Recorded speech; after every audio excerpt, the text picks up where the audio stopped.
Markapur division ప్రజలందరికీ నమస్కారం. So మనకి వినాయక చవితి రాబోతుంది 27th. సో సహజంగా మనం వినాయక చవితిని చాలా అద్భుతంగా సెలబ్రేట్ చేసుకుంటాం. అది మన ఆంధ్ర కల్చర్.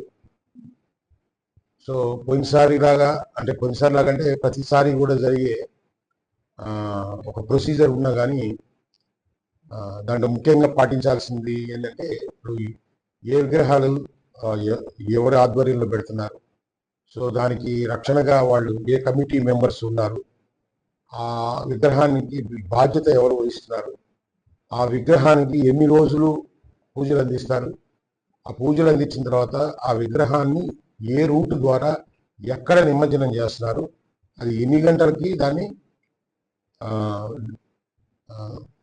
ఆ రోజు లిఫ్ట్ చేస్తారు,